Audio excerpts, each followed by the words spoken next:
The black Escalades came out of nowhere, cutting off every exit from the parking garage on Southwest 8th Street with the precision of a military operation. Brynn Halsey pressed herself against the concrete pillar, her breathing coming in sharp, ragged pulls that sent fire screaming through her left side. 3 hours ago, Dr.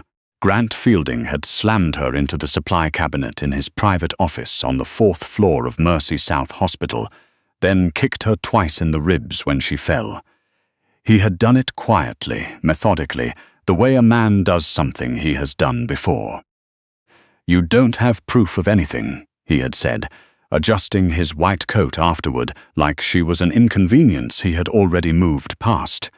"And even if you did, who is going to listen to a night shift pharmacy tech who can barely fit through the dispensary door?" Brynn's hospital badge was still clipped to her scrubs. Her name tag read Halsey B., Pharmacy. Not pharmaceutical fraud investigator. Not the woman who just found 3 years of falsified medication manifests. Just the fat girl who refilled pill bottles, the one the interns made jokes about in the break room, the one Dr. Fielding had assumed would be too ashamed of herself to fight back. He had been wrong about that. She had photographed everything before she confronted him. The substituted batch records, the shell company receiving the insurance reimbursements, the patient death files that never made it to the state board.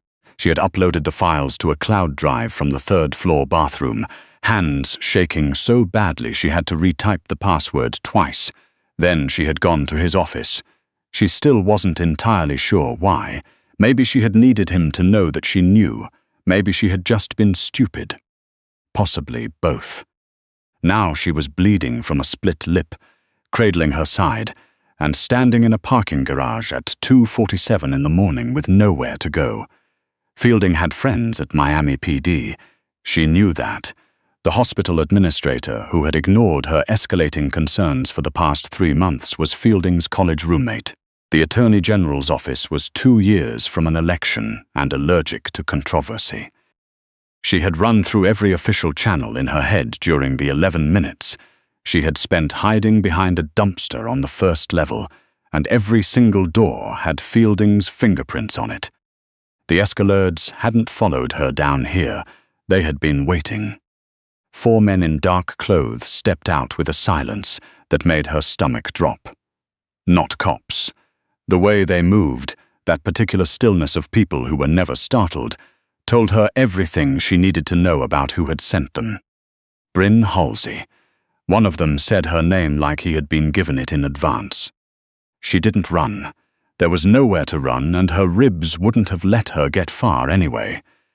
She stood there in her blood-stained scrubs, her dark hair frizzing in the Miami humidity, deeply aware of how much space her body took up in the narrow corridor between vehicles. She had spent a decade trying to make herself smaller in rooms like these. She was done with that. "I'm not going anywhere with you," she said. The man tilted his head almost politely. Mr. Crest would like a word. She had heard the name. Everyone in Miami had heard the name, if they were paying attention to the right kind of silence. Dorian Crest ran the Crest Group, a legitimate luxury import business on paper, and something considerably less legitimate everywhere else. He controlled movement through 3 South Florida ports, had arrangements with half the city's union leadership, and had allegedly never spent a night in a jail cell, despite 2 federal investigations and 1 very unfortunate incident involving a state senator's missing yacht. They put her in the back of the lead vehicle without touching her more than necessary. It still made her ribs scream. "Easy," one of them said. Not gentle exactly, but not rough either. He said not to hurt her. The door closed. The interior smelled like leather and cedar and something cold and metallic underneath. Brynn pressed her arm against her side and told herself to breathe. Dorian Crest was already inside. He sat diagonally across from her, one arm along the back of the seat, watching her with the focused, unhurried attention of a man who had learned to read people the way other people read documents. He was younger than she had imagined, late 30s, maybe 40, with a jaw that looked like it had been cut from the same dark mahogany as the interior panels, and dark eyes that didn't carry any of the warmth of the Miami night outside. He looked at her the way she had looked at those falsified batch records, like he was already 3 steps ahead of what he was seeing. "You uploaded the files at 11:42, Dorian said. His voice was low and even, the kind of voice that didn't need volume to fill a space. "You confronted Fielding at 11:57. You left the hospital at 12:09. You've been in this garage for 40 minutes. Brynn stared at him.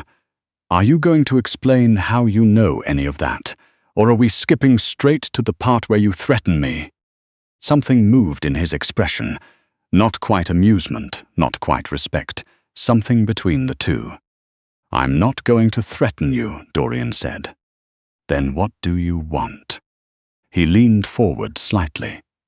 The ambient light from the parking structure caught the angle of his face, and Brynn saw him notice the way she was sitting. Her left arm braced against her midsection, her posture canted at an angle that protected her damaged side, her breathing deliberately shallow. "You're favoring your left," he said. "I walked into a door." "You didn't walk into a door." His voice dropped. It wasn't softer exactly, it became more precise, the way a scalpel is more precise than a knife. "You're breathing in controlled intervals, which means the pain is continuous, not positional. Your hand keeps drifting toward your lower left ribcage, and your lip is split in a straight horizontal line, which is consistent with impact against a flat surface." He paused. "Grant Fielding is 6'2". The cabinet in his office has a chrome handle at roughly your face height." Brynn said nothing. "Who hit you?" Dorian asked. "That's none of your business." "I'm making it my business." He said it without heat, without aggression. Like it was simply a fact he was reporting. "You are sitting in my car at 3 in the morning with a probable cracked rib and a file full of pharmaceutical fraud data that I have been trying to obtain for 14 months. That makes your situation very much my business, Brynn." She flinched at the use of her first name, not from fear, from something she couldn't quite name, the particular shock of hearing someone say it like it mattered. "Fielding," she said finally. "Grant Fielding." Dorian was quiet for exactly 3 seconds. "How many?" "Ribs? I don't know, 2 maybe. It's not the first time." She hadn't meant to say that last part. It came out on its own, dry and flat and more honest than she had intended. Dorian looked at her for a long moment. His dark eyes moved over her face with the same methodical patience he had applied to everything else, not appraising her, not judging the weight that had made Fielding feel safe enough to hit her, not cataloguing her soft features and her hospital-issue scrubs and the bloodstain on her collar. He was reading something else, something underneath. "Raphael," he said without raising his voice. The driver, a heavy-set man with a neck like a load-bearing wall, answered immediately. "Boss." "Call Dr. Amara. Tell her I need the private suite ready at the house." Dorian's gaze stayed on Brynn. "And put a tail on Grant Fielding. Quiet. I want to know where he goes for the next 72 hours. "Copy that." "I don't need a doctor," Brynn said. "You need an X-ray, an anti-inflammatory protocol, and approximately 8 hours of sleep." Dorian leaned back. "What you don't need is to go back to your apartment in Overtown, which Fielding already knows, with injuries he already knows he caused, with files he doesn't know you already uploaded." He paused. "You haven't told anyone else about the files." It wasn't a question. "No," she admitted. "Then you're not safe tonight." He removed his jacket, dark charcoal, impeccably cut, and held it out toward her, not draped over her shoulders, not forced. Just held it out, waiting. "You can take it or leave it. The car is cold." Brynn took the jacket. It was warm from his body and smelled like him, cedar and something almost like rain, and she pulled it around her shoulders and stared out the window at the Miami skyline, rising beyond the garage entrance, and thought, "I am riding in a crime lord's car in my bloody scrubs at 3 in the morning. This is what my life has become." She fell asleep before they reached the causeway. She woke in a room that didn't look like it belonged to a criminal. It looked like it belonged to someone who had very strong opinions about architectural lighting and absolutely no tolerance for clutter. The ceiling was high and cream-colored. The windows were floor-to-ceiling and looked out over Biscayne Bay, which was doing that particular shade of deep blue it only managed before sunrise. The bed she was lying in was wider than her first apartment. "You have 2 fractured ribs," said a woman's voice. "Left side, nothing displaced. You also have a hairline fracture along your left cheekbone and significant soft tissue bruising consistent with blunt force impact." A pause. "I've wrapped the ribs and given you an anti-inflammatory injection. You'll need to avoid deep breathing for at least a week." Brynn turned her head. The woman sitting in the chair beside the bed was small, late 50s, wearing reading glasses and an expression of brisk professional sympathy. "I'm Dr. Amara," she said. "You're at Mr. Crest's residence in Key Biscayne. You've been asleep for approximately 5 hours." Brynn closed her eyes briefly, then opened them, and Fielding? "That," said Dorian Crest, "is what I'd like to discuss." He was standing by the window. He had changed, dark linen shirt, sleeves rolled to the elbow, no jacket. He looked entirely at ease in his own home, which somehow made him seem more dangerous than he had in the back of the Escalade, not less. Dr. Amara gave him a single meaningful look and left the room quietly. Dorian came and sat in the chair she had vacated. He set a tablet on the edge of the bed, her files, or copies of them, displayed on a crisp high-resolution screen. "Tell me what you found," he said. Brynn told him. She had been at Mercy South for 4 years. 3 months ago, she had flagged an anomaly in the oncology dispensary records, a batch of carboplatin, a standard chemotherapy agent that had been checked out, signed for, and administered according to the paperwork, but whose weight manifests didn't match the volume of drug actually dispensed. The difference was small, 40 milligrams per cycle. Small enough to be chalked up to measurement variance if you weren't looking for it, large enough to meaningfully reduce the efficacy of treatment in a patient already fighting for survival. She had been looking for it. It had taken her 11 weeks of unpaid overtime, 4 separate data pulls, and 1 extremely tedious cross-reference of 14 months of pharmacy logs to build the full picture. Fielding was diverting a portion of every high-cost oncology drug dispensed through his service line. Not enough to trigger an obvious shortage. Just enough, over enough patients, to add up to a considerable volume of medication. Medication that was then resold through a distribution company registered in Delaware that existed only on paper. "I traced the distribution company," Brynn said. She shifted against the pillows, and her ribs reminded her what they thought of that. "The LLC is owned by a holding group called Pelicano Partners. Pelicano's registered agent is a law firm that also represents 3 of the largest independent pharmacy chains in the metro area." Dorian was very still. "I know who owns Pelicano Partners," he said, and his voice had gone to something quieter and colder than she had heard from him yet. Brynn looked at him. "Commissioner Elias Thorne," Dorian said. Brynn's breath caught. The Miami-Dade County Commissioner, the man who had just announced a major initiative to expand public health infrastructure in underserved communities, the man whose face was on bus shelter advertisements across the city, hand outstretched toward the camera with an expression of radiant civic concern. The man who was stealing chemotherapy drugs from cancer patients. "Fielding is his conduit," Dorian said. "He has been for 3 years. He looked at her directly, and there was something in his expression she hadn't seen before, a controlled fury, like a current running under still water.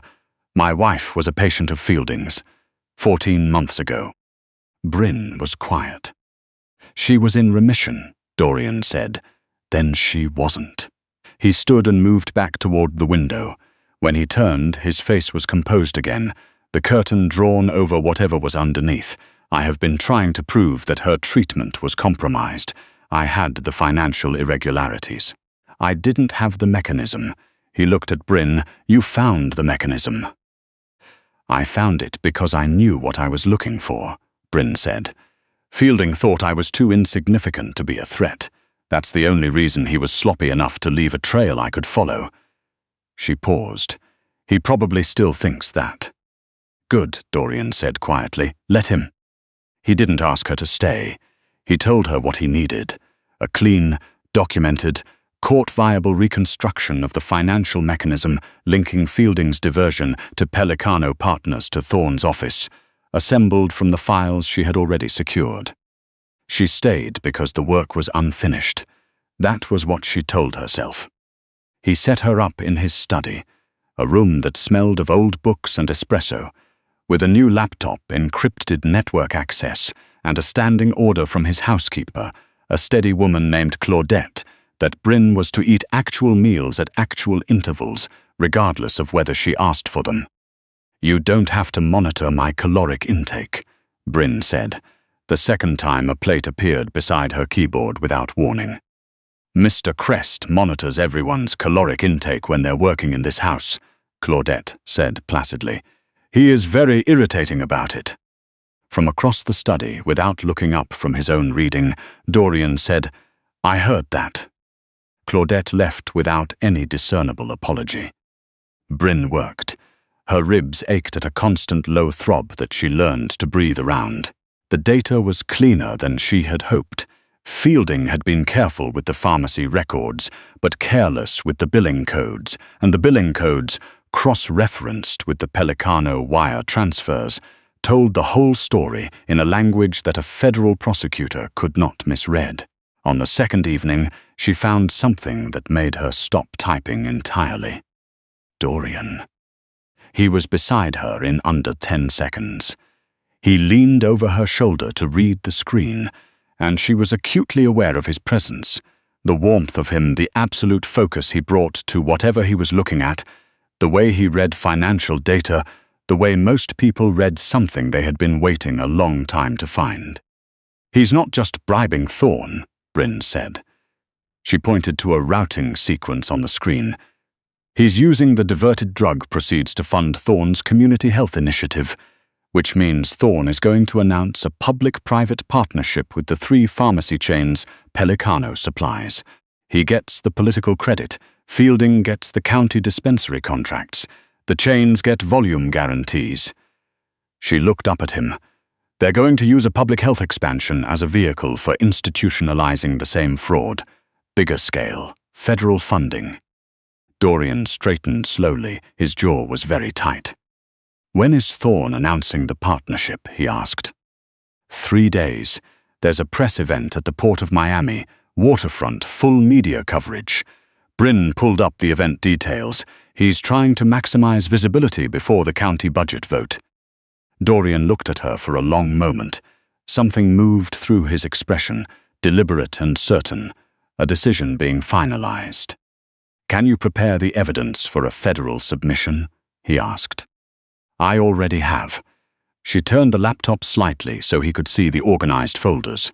Everything is structured for the Southern District of Florida's intake format. Chain of custody documented, no gaps, she paused. But federal intake takes time. Thorne makes this announcement in 3 days, and the contracts are signed. The structure becomes much harder to unwind. Then we don't wait for federal intake, Dorian said. We go to the press event. Brynn stared at him. Fielding will be there. Yes. He tried to kill me. He tried, Dorian said, and he failed, because he underestimated what you are. He looked at her steadily, and there was nothing performative in it, no flattery, no maneuvering, just the same precise attention he brought to everything else in his life. I am not going to make the same mistake he made and ask you to stay hidden in this house while someone else finishes what you built. You found this. You get to end it. Brynn was quiet for a moment. I'm going to need a way to broadcast the data on site, she said. Whatever you need. He almost smiled. It was a controlled, contained thing, but it reached his eyes. My people can handle the technical setup. You just bring the evidence. The press event was everything Commissioner Elias Thorne had designed it to be. Gleaming white tents on the Port of Miami waterfront, American flags snapping against the blue water, cameras from every major outlet in the city, and a crowd of local officials who had been promised visibility in a photograph that would run above the fold. Grant Fielding was standing near the podium when the screens went live. Brynn had requisitioned the AV feed from the event contractor, a straightforward technical request from a registered press credential, processed without incident. The credential had been obtained by someone who worked for Dorian through channels Brynn had chosen not to examine too closely. She was in the second row of press seating. Dorian was 30 feet to her left, near the perimeter, in a grey suit that made him look like someone's financial advisor. Two of his people were positioned near the main AV board. Raphael was by the east tent exit. Thorne had just reached the line about building a healthier Miami for the next generation when Brynn pressed send. Every screen on the waterfront switched simultaneously to the same image, a clean, clearly labeled financial flowchart. Pelicano Partners in the center, Grant Fielding's LLC feeding in from the left, Elias Thorne's campaign account receiving at the bottom, and a column down the right side. Patient initials, diagnosis codes, and the calculated shortfall in each chemotherapy cycle they had received. The crowd noise dropped out of the air like something cut with scissors. Thorne stopped mid-sentence. He looked at the screens, then at his aides, with the expression of a man watching the specific future he had built for himself dissolve in real time. Fielding turned. He found Brynn's face in the second row, with the instinct of a man who already knew exactly where the threat was coming from. His own face went through 4 expressions in the span of 2 seconds: recognition, fury, calculation, and then something that might have been fear, before he tried to move toward the exit. He didn't get far. The 2 FBI agents who had been waiting at the perimeter stepped in front of him with the particular unhurried efficiency of people who had been standing in one place long enough to get comfortable there. They had been contacted 72 hours earlier, before Brynn had even fully understood what she was looking at, because Dorian had sent the preliminary files to a federal contact the same night he had brought her to Key Biscayne, the same night she had fallen asleep in the back of his Escalade. Thorne looked at the screens. He looked at his aides. He looked at the cameras, which were all pointed at him with an attention he had specifically arranged, and now could not escape. Commissioner. A reporter in the front row raised her hand, voice carrying clearly across the waterfront silence. Can you tell us about your relationship with Pelicano Partners? Brynn stood up. She didn't have a microphone. She didn't need one. The crowd had gone quiet enough that her voice carried across the tent when she spoke, steady even, filling all the space that the situation offered her, which was considerable. My name is Brynn Halsey, she said. I'm a pharmacy technician at Mercy South Hospital. I've spent the last 3 months documenting a systematic diversion of oncology medications that affected hundreds of patients over a minimum of 3 years. The data on those screens represents a verified chain of financial transfers connecting Dr. Grant Fielding, Pelicano Partners, and Commissioner Thorne's office. The FBI's Miami Field Division has had a copy of this evidence since Tuesday morning. She looked at Fielding, in the grip of the agents now, not going anywhere. She had spent 11 weeks invisible in a dispensary, running calculations that no one thought she was smart enough to run, building a case that no one thought she was important enough to build. Grant Fielding had looked at her body and seen a woman too embarrassed about herself to cause trouble. You treated your patients like they were expendable, she said. Her voice didn't waver. And you treated me like I was invisible, she paused. You were wrong about both. She stepped back. Her ribs ached. The sun off the water was very bright. Dorian was beside her before she quite registered he had moved. He didn't say anything. He didn't reach for her hand. He simply stood close enough that his arm was against hers, solid and unhurried, and looked at the controlled chaos unfolding across the waterfront, with the expression of a man who had been waiting 14 months for exactly this moment. "Amara wants to recheck your ribs this afternoon," he said quietly. "I know. You should eat something before then. I know that too."